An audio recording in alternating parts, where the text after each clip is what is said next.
যাত্রা সঙ্গ Michael sir নমস্কার। নমস্কার। পিতামহ ভୀଷ୍ମ ସାମ୍ନାରେ ବର୍ତ୍ତମାନ ମାଇକେଲଙ୍କ ସାମ୍ନାରେ ବସିଛନ୍ତି। ବର୍ତ୍ତମାନ ବାଲିଝରି କ୍ୟାମ୍ପରୁ ସିଧାସଳଖ ଆପଣ ଦେଖିପାରୁଛନ୍ତି ଭିଜୁଆଲ୍। ସେ ଚଳିତ ବର୍ଷ ବିଶ୍ୱଦର କେତୋଟି ନାଟକ ଆପଣ ଅଭିନୟ କରୁଛନ୍ତି ସେ ବିଷୟରେ ଟିକେ ପ୍ରତିକ୍ରିୟା। ଏ ବର୍ଷ 2 ଖଣ୍ଡ ନାଟକ ଆମର ପ୍ରସ୍ତୁତ ହେଇଛି। 2 ଖଣ୍ଡ ଯାକ ନାଟକ ବହୁତ ଭଲ ହେଇଛି। ଆଜ୍ଞା। ଆଉ ପ୍ରଥମ ନାଟକ ଆମର ଭଲ ପାଇବାକୁ ଭୟ ଲାଗୁଛି। ତା ଦେହରେ ମୋର ଗୋଟେ ଚରିତ୍ର ଶିବାନୀରେ ଯେଉଁ ଚରିତ୍ର ଦେଖିଥିଲେ, ଯେମିତି ଅଭିନୟ ଦେଖିଥିଲେ, ଆଜ୍ଞା ସେ ଚରିତ୍ରରେ ସେମିତି ଅଭିନୟ ଭରପୁର ରହିଛି। ତାପରେ ଚଉଠ ରାତ୍ର 14 କଥା ସେ ବି ବହୁତ ଭାଇରାଲ ହେଇଛି। ଦର୍ଶକ ମହଲରେ ବହୁତ ମିଡ଼ିଆ ମାଧ୍ୟମରେ ବହୁତ ହାଇଲାଇଟ୍ ହେଇଛି। ସେ ନାଟକ ବି ବହୁତ ଭଲ ଚାଲିଛି। ଏଇ 2 ଖଣ୍ଡ ନାଟକ ପ୍ରସ୍ତୁତ କରୁଛୁ। ତାପରେ ପୂର୍ବରୁ ଯେତେ ଗୁଡ଼ିଏ ନାଟକ ଥିଲା ସବୁ ନାଟକ ବି ସୁପର ଡୁପର ହିଟ୍। ଆମର ଗୁପ୍ତ ସମ୍ପର୍କଠୁ ଆରମ୍ଭ କରି ଦୁନିଆ କହିବ କିଏ ମୋ ସ୍ୱାମୀ ପର୍ଯ୍ୟନ୍ତ। ସାର୍ ବିଶ୍ୱଦରର ଦର୍ଶକମାନେ କାହିଁ ଆକୃଷ୍ଟ ହୋଇକି ଆସନ୍ତି ସେ ବିଷୟ ଗୋଟେ ପ୍ରତିକ୍ରିୟା। ନାଇଁ, ବିଶ୍ୱ ଦରବାରକୁ ଆକୃଷ୍ଟ ହେଇକି ଏଇଥିପାଇଁ ଆସନ୍ତି। ଆଜ୍ଞା। ଯେହେତୁ ଆର ବର୍ଷ ମୁଁ ବିଶ୍ୱ ଦରବାରରେ ପାଦ ଦେଲି। ଆଜ୍ଞା। ତାପରେ ସେ ଆଗରୁ କ'ଣ ଅନୁଷ୍ଠାନ ଥିଲା ମୁଁ କହିପାରିବିନି, କିନ୍ତୁ ଆର ବର୍ଷଠୁ ସେମାନଙ୍କର କହିବା କଥା, ଦର୍ଶକମାନଙ୍କର କହିବା କଥା ଯେ ବିଶ୍ୱ ଦରବାର କୈଳାସ ବେହେରା ବିଶ୍ୱ ଦରବାରରେ ପାଦ ଦେଲା ଦିନୁ ସେ ଅନୁଷ୍ଠାନ ବହୁତ ଆଗେଇ ଚାଲିଛି। ତାପରେ ଦୟା ବାବୁ ବି ଆସିଲେ, ମୁଁ ରହିଲି, ଆଉ ପାର୍ଟି ବହୁତ ଭଲ ଚାଲିଲା। ମୁଁ ରହିବା ଫଳରେ ସେ ଭଗବାନଙ୍କର ସଂଯୋଗ କ'ଣ ମୁଁ ଜାଣିନି। ଶିବାନୀ ଗଣନାଟ୍ୟରେ ଯେମିତି ମୁଁ ପ୍ରଥମ ପାଦ ଦେଇଥିଲି, ସେ ନାଟକ ଏପର୍ଯ୍ୟନ୍ତ ବି ତାଙ୍କ ନାଟକ ହାଇଲାଇଟ୍ ହେଇ ଚାଲିଛି। ଦର୍ଶକଙ୍କ ହୃଦୟ ଭିତରେ ସେ ଅଭିନୟ, ସେ ନାଟକ ସବୁ ରହିଛି। ଏପର୍ଯ୍ୟନ୍ତ ବି ସେ ପାର୍ଟି ସେମିତି ଭଲ ନାଟକ ପ୍ରଦର୍ଶନ କରିପାରିଛି। କିନ୍ତୁ 2 ବର୍ଷ ହେଲା ମୁଁ ଏଠି ପାଦ ଦେଲି। ଆର ବର୍ଷ ନାଟକ ସବୁ ଭଲ ହେଇଥିଲା। ଏ ବର୍ଷ ନାଟକ 2 ଖଣ୍ଡ ବହୁତ ଭଲ ହେଇଛି। ଦର୍ଶକମାନଙ୍କର କହିବା କଥା କୈଳାସ ବେହେରା ଯେଉଁଠି ପାଦ ଦେବ ଯେଉଁ ଅନୁଷ୍ଠାନରେ, ସେ ଅନୁଷ୍ଠାନରେ ଆଉ କିଛି ହଉ କି ନ ହଉ, କିନ୍ତୁ ଯାତ୍ରା ବହୁତ ଭଲ ବାହାରିବ। ଭଲ ଯାତ୍ରା, ସୁନାମ ଯାତ୍ରା ସବୁ କରିବ। ସାର୍ ଯାତ୍ରା କ୍ୟାରିୟର କେତେ ବର୍ଷ ସେ ବିଷୟରେ ଟିକେ ପ୍ରତିକ୍ରିୟା। ଯାତ୍ରା କରିବା ତ 40 ବର୍ଷ ହେଇଗଲା ଆଉ। ଆଜ୍ଞା। ଗୋଟେ ସାରା ଓଡ଼ିଶାର ହାଇଲାଇଟ୍ ହେଇଥିବା ନାଟକ ମୋ ପେଁକାଳି ବଜେଇ ଦେ ଶିବାନୀଙ୍କ ନାଟକ ସାରା ଓଡ଼ିଶାରେ ରେକର୍ଡ ସୃଷ୍ଟି କରିଥିଲା, ଯାହାକି ଆଜି ଦର୍ଶକ ମୋର ଚର୍ଚ୍ଚା ହେଇଛି। ସେଥିମଧ୍ୟରୁ ଗୋଟେ ଛୋଟିଆ ଡାଇଲଗ୍ ସେଇ ଯାତ୍ରା ମୋ ପେଁକାଳି ବଜେଇ ଦେ ଛୋଟିଆ ଡାଇଲଗ୍ ତ ମନେ ପଡ଼ିବନି, ତଥାପି ମନେ ପକେଇ କହୁଛି। ଆଜ୍ଞା। ଆଉ ସରିତା ଟିକେ ବାହାରକୁ ଗଲ। ଆରେ ଯାଅ ସରିତା, ବାହାରକୁ ଯାଇ ଦେଖି ଆସିବ ସୂର୍ଯ୍ୟ ପୂର୍ବ ଦିଗରେ ଉଇଛନ୍ତି ନା ପଶ୍ଚିମ ଦିଗରୁ।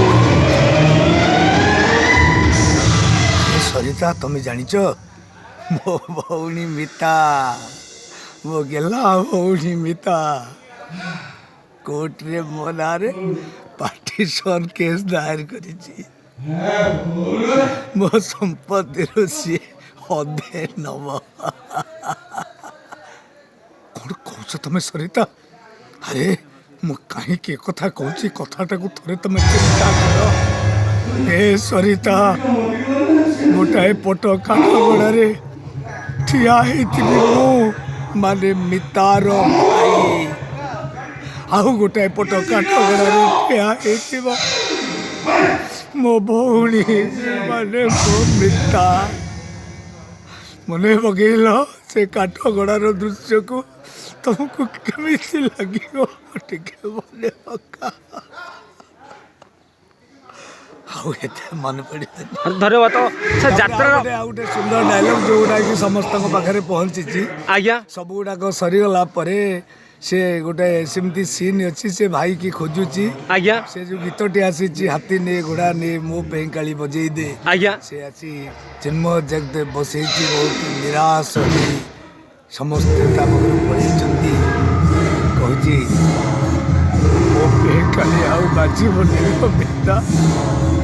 ହାତୀ ଘୋଡ଼ାକୁ ବାହାରିଥିଲେ, ହାତୀ ଘୋଡ଼ାକୁ ବାହାରିଥିଲେ ଇଏ ପେଁକାଳିଟା କେମିତି ଲାଗେ?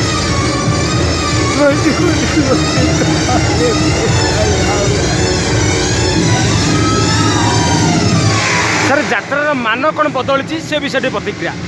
ମାନ ତ ନିଶ୍ଚୟ ବଦଳିଛି। ଆଗର ଯେଉଁ ଯାତ୍ରା ଥିଲା ବର୍ତ୍ତମାନ ଅବଶ୍ୟ ସେ ଯାତ୍ରା ନାହିଁ। ଆମେ ପୁରୁଣା ପଦ୍ଧତି କି ଜଗି ବସିଲେ ବର୍ତ୍ତମାନ ନୂତନତ୍ୱ କିଛି ଆମେ ପାଇପାରୁ ନଥାନ୍ତେ ବି। ଆଜ୍ଞା ପାଇଛେ ଏଇଥିପାଇଁ ଯେ ସେ ଯେଉଁ ଯୁଗରେ ବନ୍ଦିଆ ଧରା ଯାତ୍ରା ଥିଲା, ପେଟ୍ରୋଲ ଯାତ୍ରା ଥିଲା, ଆସ୍ତେ ଆସ୍ତେ ଲାଇଟ୍ ଆସିଲା ଯେଉଁଗୁଡ଼ାକ ବର୍ତ୍ତମାନ ଏଲ୍ଇଡ଼ିରେ ପହଞ୍ଚିଲାଣି। ଆଜ୍ଞା ଆଉ ସାର୍ଭି ଫାର୍ଭି ଲାଇଟ୍ ଜଳୁଛି, ନିଶ୍ଚୟ ଉନ୍ନତ ହେଇଛି। କାରଣ ଗୋଟିଏ ଉଦାହରଣ ମୁଁ ସବୁ ସାକ୍ଷାତକାର ମାଧ୍ୟମରେ ଦେଇଛି, ଏଠି ବି କହୁଛି। ଆଜ୍ଞା ଗୋଟିଏ ମାଧ୍ୟମ ହେଲା ସେ ତ ଆମର ଦେଖିବେ 5 ନମ୍ବର ଜାତୀୟ ରାଜପଥର କେମିତି ଚିତ୍ର ବଦଳି ଯାଇଛି। ସେ ପୁରୁଣାରେ ଯଦି ଆମେ ସେଇଥିରେ ଚାଲୁଥାନ୍ତେ, ସେ ସିଙ୍ଗିଲ୍ ରାସ୍ତାରେ ଭଲ ମନ୍ଦ କି ଅବସ୍ଥା ଆମେ ହେଉଥିଲେ, କିନ୍ତୁ ବର୍ତ୍ତମାନ କେତେ ସେଗୁଡ଼ାକ ସୂକ୍ଷ୍ମ ସବୁ ହେଇଯାଇଛି। ନିଶ୍ଚିତ ଉନ୍ନତ ମାନର ଯାତ୍ରା ହେଉଛି, କାରଣ ସେ ପିଢ଼ିର ଆମ ସମୟର ଯେଉଁ ଦର୍ଶକ ଥିଲେ ସେ ସମୟର ଦର୍ଶକ ଏବେ ନାହାନ୍ତି। ଆଜ୍ଞା ଆଉ ତାଙ୍କ ପିଲାମାନେ ଯିଏ ସେ ସବୁ ଅତ୍ୟାଧୁନିକ ପିଲା, ତାଙ୍କର ସବୁ ଗୁଡ଼ାକ ନୂଆ ନୂଆ ଆଜ୍ଞା ଜାଣିବାକୁ ଚାହାନ୍ତି। ନୂଆ ନୂଆ ଯେତେବେଳେ ସବୁ ଗୁଡ଼ାକ ବିଜ୍ଞାନ ଯୁଗ ହେଲା, ସେ କାହିଁକି ସେ ପୁରୁଣା ପଦ୍ଧତିରେ ରହିବେ? ସେମାନେ ବି ଆଗେଇ ଚାଲିଲେ। ତେଣୁ ସେମାନଙ୍କ ପାଇଁ ବର୍ତ୍ତମାନ ପିଢ଼ି ଯୁବ ସମାଜଙ୍କ ପାଇଁ ଆମେ କିଛି ନୂତନ ପରିବେଶ ପ୍ରସ୍ତୁତ କରୁଛୁ ଏବଂ କରୁଛୁ। ଆଉ ଯେଉଁ କଥା କହିଲେ ଆଗର ଯାତ୍ରା ମାନ ଏବେର ଯାତ୍ରା ମାନ ଆଜ୍ଞା ଗୋଟାଏ ଦୃଷ୍ଟିରୁ ହ୍ରାସ ପାଇଛି, କିନ୍ତୁ ଗୋଟାଏ ଦୃଷ୍ଟିରୁ ସମସ୍ତେ ଲାଭବାନ ବି ହେଉଛନ୍ତି। ଆଜ୍ଞା ବିଶେଷ କରି ବାଙ୍କି ରିପୋର୍ଟର ମାଇକେଲକୁ କ'ଣ ଶ୍ରେୟ ଦେବେ ସେ ବିଷୟରେ ପ୍ରତିକ୍ରିୟା। ଆରେ ମାଇକେଲ ତାଙ୍କ ବିଷୟରେ ମୁଁ କ'ଣ କହିବି? ପ୍ରକୃତରେ ଯାତ୍ରା ଦର୍ଶକ ମାଇକେଲ ନୁହଁ, ସିଏ ଜଣେ ମାଇଲ ଖୁଣ୍ଟ, ଯିଏକି କେତେ ଗୁଡ଼ିଏ କଳାକାରଙ୍କ ପାଖକୁ ଯାଇକି, କଳାକାର ଅବଶ୍ୟ ତାଙ୍କ ପାଖକୁ ଯାଇ ନାହାନ୍ତି କି ଯଦିଓ ସୁବିଧା ଥାଆନ୍ତା ଯାଆନ୍ତେ, ସମୟ କଳାକାରଙ୍କୁ ନଥାଏ।